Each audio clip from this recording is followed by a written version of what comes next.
Καλησπέρα σας, καλοί φίλοι τηλεθεατές. Good evening to you. I have to turn to English. My guest tonight is somebody who can speak better than me, the English anyway. But before I go further, I like to say a big thank you to our new sponsor, Mr. Tony, from the known restaurants, Tony's Pizza. Good evening, Mr. Tony. Thanks very much for your support. And I would like to welcome Mr. Andrew Shapland. Yes? Yes. Welcome to London, first of all, and welcome to our studio and to our program. Oh, thank you. I'm very happy that you managed to come from Oxford today to be with us. Well, it's a pleasure to be here on Hellenic TV. Thank you very much. And because we're going to speak about a very special subject, and you're going to give us more information about the very interesting exhibition, which is already opened, and it's going to be for a couple of months, I think. We, give all the details in a minute, but before we go further, would you mind giving us a little bit of information about yourself? I mean, who you are, where you born, your studies, and just for our audience to know who you are. Well, I was born in Bristol and I grew up there, and I was extremely fortunate at school to study ancient Greek and Latin, and that's what made me want to become an archaeologist. So when it was time to choose what to study at university, I decided to study archaeology at Cambridge. Mm-hmm. And there I started to do some options in Greek archaeology, particularly the archaeology of the Greek Bronze Age. And then I moved to London to do a PhD in that subject at UCL. So my PhD is about animal imagery in Bronze Age Crete. And from then I got a job at the British Museum looking after the Greek Bronze Age collection. And in 2018, I moved to Oxford to look after the Sir Arthur Evans collection there, as well as the classical collection. Yeah. Why did you choose, Greek archaeology? It was something which made you interested about it, or somebody suggested to you, or? Well, I think it was at school. I was lucky enough to read Homer in Greek, and with Homer, there are a lot of things that we don't know. There are a lot of questions about whether this is based on reality or whether it's just a myth. And I think that question really drove me to archaeology, to see if archaeology had any of the answers. This is a big question. Is it myth or reality? Yes. So what did you find out? Well, I mean, particularly with the exhibition, for instance, you have the subject of the Labyrinth, and I think there's always a grain of truth in the myth. I think that the Labyrinth, for instance, could well have been a complicated building at Knossos, or maybe it was a cave, but you always wonder if the myths are based on some maybe misremembered truths about some event or some building. So actually there is a myth, but sometimes you realize that might be, is connected to some truth. Yes. Yes. But then over time, I think myths are useful things, and so people do different things with them until maybe the truth becomes almost forgotten, and the myth is what matters. The myth is still myth. Yes, that's all right. So. Have you been to Knossos yourself? Yes, I've worked at Knossos for almost 20 years. Did you? As an archaeologist, yes. Oh my God.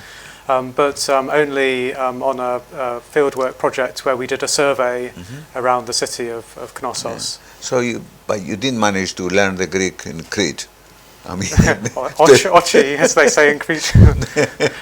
I speak a little bit of Greek, and they have an accent like Cypriots. I mean, I'm a Cypriot myself, and they have an accent, But okay, so now we have to, come to this, exhibition that which is opened the 10th of February And actually, what is your responsibility as far as the museum is concerned? What do you do? What are your responsibilities?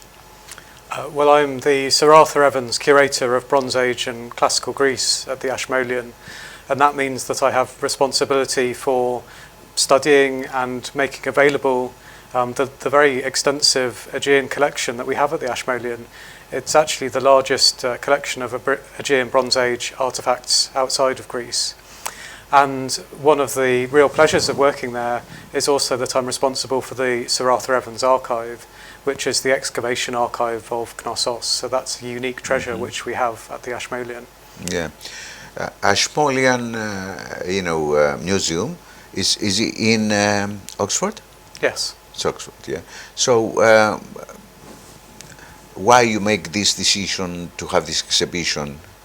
Is there any special reason or? Well, what I really wanted to do was bring to England for the first time the artefacts that Sir Arthur Evans excavated at Knossos, which by law he was not allowed to remove from Crete when he did the excavation. So it's been a wonderful collaboration with Heraclean Archaeological Museum to bring those objects to Oxford. And the reason that I wanted to do that was to show them alongside the excavation archive for the first time in 120 years. Yeah. And so that's the most exciting thing for me about the exhibition, is to reunite some of these objects only temporarily before they go back to Crete. Are there already some objects in the museum from Knossos? There are. Arthur Evans, when he started excavating Knossos in 1900, and in 1903 a law was passed by Crete. Crete, as you know, was independent at that time until it joined with Greece, and the law enabled him to remove useless objects, as they were called, duplicates. And this is why we have a large collection of pottery and some seal stones and other objects from Knossos. But the unique objects remained in Crete. They remain in Crete. But nobody complains and nobody asks for those objects to go back to Crete. Well, there are lots of objects excavated which are in Heraclean Museum, and the best objects remained in Crete. In Crete, yeah. So what we have are the things which the Cretans at that time didn't mind losing. Yeah. And there was a process, there was a committee formed, and Arthur Evans was allowed to remove certain objects. Because we're talking about this, it's a similar case with, British Museum, where there are some, Elgin's marbles there, and, it's been, quite a bit of years now, everybody's trying to, return those to Athens, but at the moment I don't know what the situation is. What do you think about it? I mean, you support the idea of returning those, marbles to Athens, or is it better to remain in here? What do you think?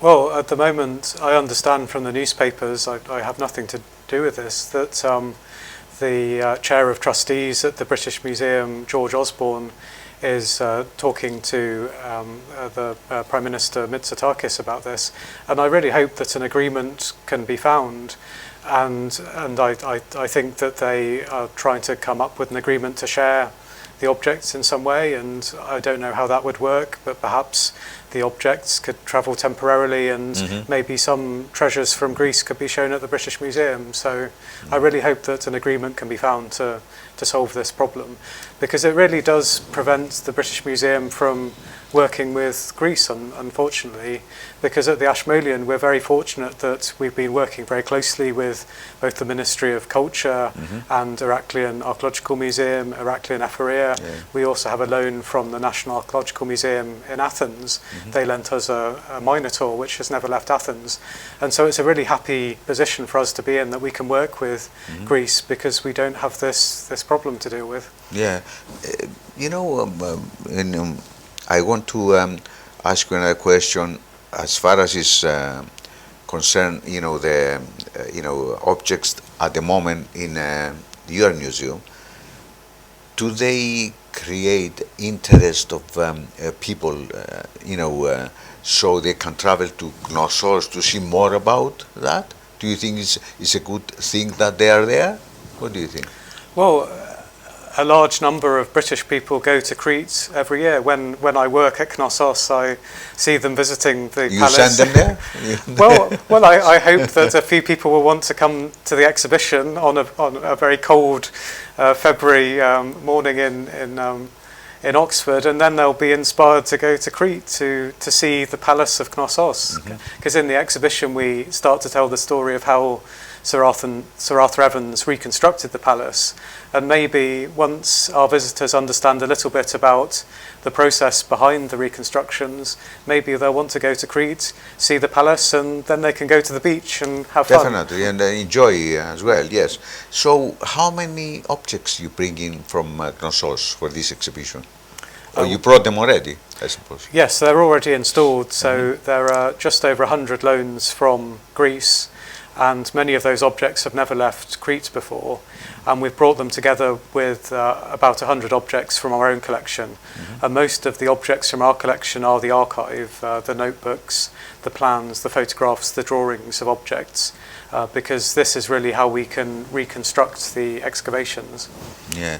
So how long they're going to be in a museum for the exhibition? Well, the exhibition lasts until the end of July, so there's plenty of time to see it, but then many of the objects will go straight back to Crete. Yeah. Okay. Apart from that, you were telling me you're going to travel to Greece to do some lectures, and you're going to Thessaloniki as well as Athens? Yes, that's right. Tell us more about that. Give us more information. Well, the British School at Athens, I work as an archaeologist in Greece, and the British School at Athens arranges for archaeologists to get permits to work in Greece. I also have an excavation in Crete at Pelecastro, and they invited me to give a lecture about the exhibition as part of their series of open lectures, so that they can explain in Greece what the British School at Athens is doing. And so every year they have an open lecture in Thessaloniki, in the university there, where they explain about some of the projects that they do, and then I'll talk about the exhibition, because the British School at Athens has also been involved in the exhibition. And then they do the same thing in Athens, so we'll move to Athens and I'll give a lecture about the exhibition at the Archaeological Society there. And I'm really looking forward to it, because it's an exciting collaboration that I want to talk about. So you might create some kind of atmosphere and bring more people from Greece to see the exhibition here to in Ashmolean Museum. Yeah, I hope so. We were very honoured this week to have the director of Heraklion Archaeological Museum, the director of Athens National Museum, and the Director General of Antiquities, Dr Xa, visiting the exhibition. And now they've come, I hope that many other Greek people will want to come and see the exhibition. They all really enjoyed the exhibition. Yeah. Is the exhibition open every day? From what time to till what time? Well, the Ashmolean opens every day from 10 until 5, and people can buy a ticket for a particular slot between about 10 and 4 and any day. What is the cost of the ticket to get in? It's £15 for adults, but there are also concessions for school children and other groups. Do they come, from schools and visit the museum, organize trips to Oxford and get in to see what's happening there, what is in store? Well, that's what I'm really hoping. I've been talking to the Greek embassy in London, and so they might be organised some trips. Yeah. Yes, and we've prepared an educational pack. So if teachers want to visit the exhibition, we can give them some information about the exhibition. They can bring their students, and I hope it will be a chance for students based in the UK to learn about Greek culture and the excavations on Crete. Yeah. Are there any catalogs available when they come there and they get information and choose where they want to and how much they want to see, or? Yes, we also have a catalogue which is available in the shop. We have an audio guide as well, which people can get at the ticket desk, which has various people involved in the exhibition, both from the UK and from Greece, talking about some of the objects. Or people can just go around and look at the beautiful objects. It's up to them. How can anyone, do some research before they decide to go there? To have a website? How can they get the information, where they can get it from? Well, they can look on the Ashmolean website, where we have a bit of information about the exhibition and the objects, or they could order a catalogue and maybe read that before they go to the exhibition. The catalogue is available on the internet as well from various websites, as well as in the museum. In Greece, except of Greek Crete, are there any objects from Knossos anywhere, or is the only way to see the objects is in Crete, in Knossos? Are there any other places where they exhibit those similar objects? There are a few objects from Crete in the National Museum in Athens, but apart from that, Crete is the main place to go. Yes. You travel back to Crete very often? Yes, I try to go every year to do fieldwork projects. We are going to do a trip with some of the Friends of the Ashmolean to Crete in April, and I'm really looking forward to that, because unfortunately when I do fieldwork it's in July and August, so it's very hot, and I've never seen the spring flowers of Crete. So I'm hoping if I go in April I will see the spring flowers, so I'm really looking forward to that. Is there anything else you want to add to this? I mean, special, give us more information about a special object that you exhibit there at the moment from Crete? Well, we're excited to have some very important finds from Crete, and two of them have actually been excavated recently by Greek archaeologists. One of them is called the Poro sopha, and it's a jug in the famous marine style of Crete, which is decorated with octopuses, or a type of octopus called an argonaut, and relief shells. And it's a masterpiece. It's the finest marine style jug ever found, and it was found in the 1980s in Heraklion by Nota Dimopoulou, and so I'm absolutely delighted that we can show that alongside some of the objects that Sir Arthur Evans excavated, which also have octopuses on. So we have a stone weight with an octopus, and another ceramic jar with an octopus on, as well as other things from the sea. So we have this fantastic vessel made of marble carved in the shape of a triton shell. So that's another highlight. But then perhaps one of the most exciting exhibits we have was only excavated in the last 10 years at the village of Knossos, and that's a bronze dagger, and it's inlaid with gold and silver in a design which shows a griffin. And this is the first dagger of its kind ever found in Crete. There were other similar daggers found in the shaft groves at Mycenae, but this is a unique find from Crete, and we're very grateful to the excavator, Mrs. Athanasia Kantor, for allowing us to show it for the first time outside of Greece. Yeah, you seem very, very excited about it. I am, yes. Happy, and that's a very good thing. And what plans do you have for the future as far as the Ashmolean Museum is concerned? Well, after the exhibition, I really hope that we're able to lend some of the Evans archive to Heraklion, so that we can do a reciprocal exhibition, that some of our archive can be shown in Heraklion for the first time. But I also, at the moment, I'm involved in a digitization project, because what I really believe is that the archive shouldn't only be accessible by coming to the Ashmolean, it should be available online. So we've recently taken photographs of all of Arthur Evans' excavation notebooks from Knossos, about 3,000 pages made between 1900 and about 1931. And we will have a new website in the summer, and at that time they will go online for free, and everyone can see these important documents. And that's what I want to carry on doing, to digitize our archive so that people in Greece and the UK and anywhere can see these unique excavation records. Yeah, it's not the same, you know. I mean, you know, looking at the photos and all this kind of thing, but you know, it's better if you see, you know, see it in front of you, you know, and study it. You know what I mean? This is very important. What do you think? Absolutely. In the exhibition, we're able to show the notebooks and some of the drawings, but they're light sensitive, so we can only show them for 6 months, and then they'll have to go back into storage. Yeah. So we can't show them on permanent display, and so the digital version becomes the substitute. So you're right that it's nice to see the original, and of course there are people all over the world who might not be able to travel to Oxford to see the archive, and again we're able to show them what we have on the internet. Yeah. Do you have visitors from you know, other countries?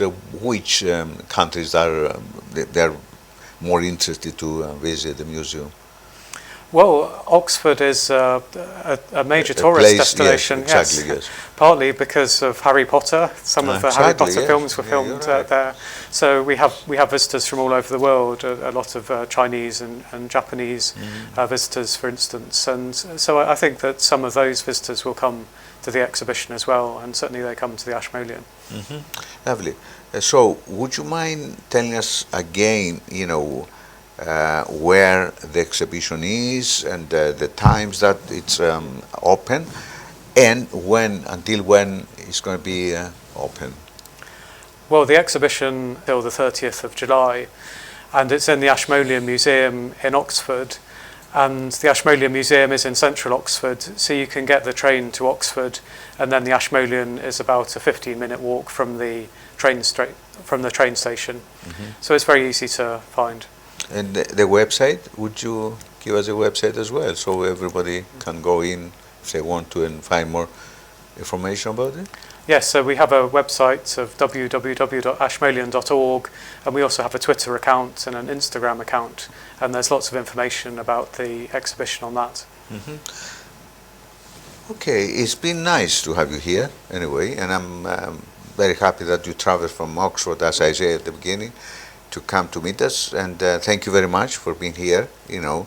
And as I say earlier on, it's better that you are here instead of, you know, doing it through, you know, technology, you know, this kind of thing. And I wish you all the best for everything you do. I mean, you know, I mean, it's a very exciting job, I'm sure about that. And you have so many exciting projects, and you know, and I'm sure you're looking forward to all this. I mean, go to Greece, lectures, and then go back to Crete and back here, and you know. So what else can I say? I wish you all the best. Thank you. Σας ευχαριστώ. Ευχαριστώ. You see, yes, you speak a little bit of Greek, eh? Προσπαθώ. Προσπαθώ. Τα έμαθες, πού τα έμαθες? Μαθαίνω με δάσκαλα στην Αθήνα. Μέσω του ίντερνετ, through the internet. Ναι, στο Zoom. Zoom, yeah. Okay, I hope you learn more, and the next time when you are here, we speak in Greek. Ελπίζω. Ελπίζω, ευχαριστώ πολύ. Thank you very much. Thank you. Thank you. Να ευχαριστήσουμε και εσάς, τους τηλεθεατές μας, που μείνατε μαζί μας, και να ευχαριστήσουμε και τον χορηγό μας, τον Mr. Tony. Ευχαριστούμε, Mr. Tony, the owner of the Mr. Tony, the Pita Restaurants. Ευχαριστούμε πολύ, να είστε καλά, και θα τα πούμε και πάλι την ερχόμενη Κυριακή με ένα άλλο πρόσωπο ή πρόσωπα. Καλή νύχτα σας.